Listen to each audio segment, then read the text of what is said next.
75-year-old Susan Sarandon has been at it for half a century, though her age certainly isn't showing. Although she still looks as stunning as ever, nothing quite compares to looking at vintage photos of her during her early days in Hollywood. Join Factsverse as we explore vintage photos and rare facts about Susan Sarandon. Susan Sarandon was born in New York City, October 4, 1946. At the time of her birth, she was named Susan Abigail Tomlin. It wasn't until her later marriage to fellow actor Chris Sarandon that she adopted her more popular stage name.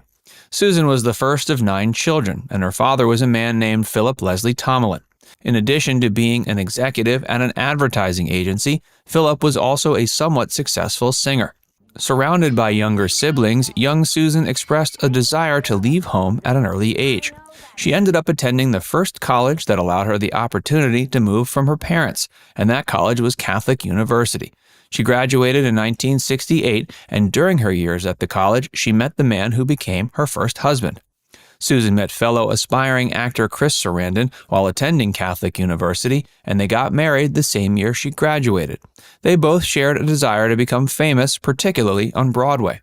Susan worked as a waitress and hairdresser to make ends meet, and they both attended as many auditions as they could to get their start in the industry. In 1969, Chris received an audition for a movie called Joe. Susan went to the audition alongside him and ended up standing out to the producers. Although Chris didn't get the part, Susan ended up being picked for a minor role. The film starred Peter Boyle and was released in 1970. Although Susan's role in Joe wasn't very big, it led to bigger parts down the line. Susan began eclipsing her husband in popularity.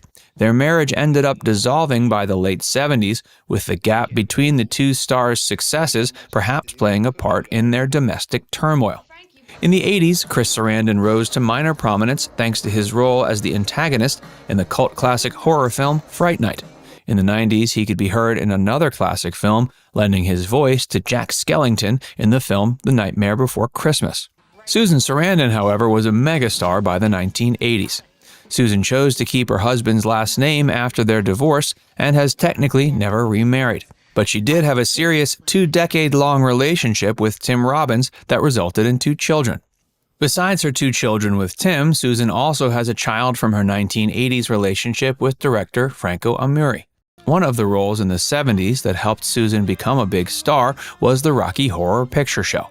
Although the movie didn't garner the actress much critical acclaim, she certainly stood out to audiences. She later saw her star status cemented with her role in the 1980 drama Atlantic City, which saw her receive her first Academy Award nomination. She became an even bigger star throughout the 80s, appearing in films like The Hunger and Bull Durham. The Hunger, which came out in 1983, also featured legendary musician David Bowie. The movie was a hit thanks in no small part to Susan's lesbian scene with actress Catherine Deneuve. It was during the production of the 1988 film Bull Durham that Susan Sarandon met Tim Robbins. The two became instantly enamored of each other and started the previously mentioned 2-decade-long relationship soon after.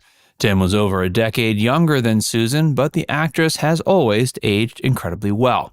Susan and Tim's 2 children are Jack and Miles, while her child from her relationship with Franco Amuri is named Ava. Although Susan and Tim were together for over 2 decades, they chose not to ever tie the knot.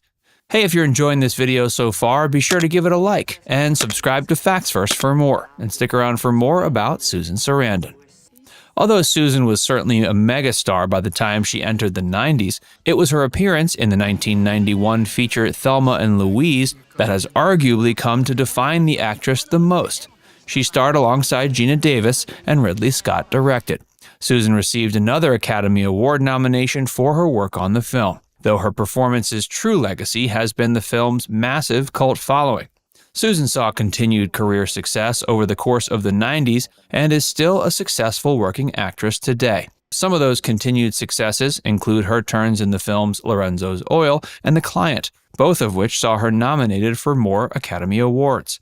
It wasn't until her 1995 performance in Dead Man Walking that she finally won one. In more recent years, Susan has included turns in the films Lovely Bones and Cloud Atlas. She's also had some recent success on television, portraying Betty Davis in the miniseries Feud on FX. It depicted the feud between Betty Davis and Joan Crawford. Susan played Betty, while similarly prestigious Jessica Lange played Joan Crawford. Both Susan and Jessica received several award nominations for their roles. Although Susan has seen plenty of career success, she's become equally known for her outspoken activism. Her activism dates back to the early days of her career. In 1984, Susan found herself being investigated by the CIA after traveling to Nicaragua to deliver various baby supplies. Since the country was considered an enemy of the U.S., she found herself a person of interest. Susan has never been afraid to do what she feels is right, whether it leads to her getting investigated by the CIA, getting arrested, or wearing on the patience of the audience at the Academy Awards. She and Tim Robbins notably made a speech about HIV-positive Haitian refugees while presenting at the 1993 Academy Awards, and the two have continued espousing their political beliefs at every possible turn since. In 1999, her history of championing humanitarian causes led to her being designated a UNICEF Goodwill Ambassador, and she's continued this into the new millennium.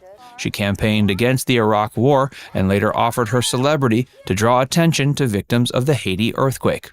She's been arrested multiple times for her activism, though nothing serious has ever come from these arrests. In 1999, she was arrested while participating in a peaceful protest in New York. It was meant to draw attention to rampant police violence against African American members of the community. Years later, Susan was arrested while participating in the Women's March on Washington. All in all, it seems Susan has tried to use her celebrity status for good. Another topic she's been outspoken about is a woman's right to choose. This is a topic she has some personal feelings about, as the actress was actually said to be unable to give birth to children before the eventual conception of first child Ava. She was told she wouldn't be able to have children without undergoing surgery due to a unique condition. Because she was told this, Susan never made a point of using contraception. This is what led to her becoming pregnant with Ava during her love affair with Franco Amuri. In more recent years, Sarandon came under fire from fellow feminist icons for her lack of support when Hillary Clinton was campaigning for presidency. When Sanders dropped out of the race, she chose to cast her vote for Jill Stein instead of Hillary. Although many Democratic voters were angry with Susan for her actions during the campaign, the actress has always made a point of sticking to her guns. At age 75, Susan Sarandon is seemingly just as beautiful and rebellious as ever. Now it's time to hear from you. Did you know Susan's been arrested multiple times for her humanitarian activism? Let us know in the comments section below. And before you go, make sure you give this video a like and subscribe to Facts First if you haven't already. Click the bell icon to stay updated on all our latest content.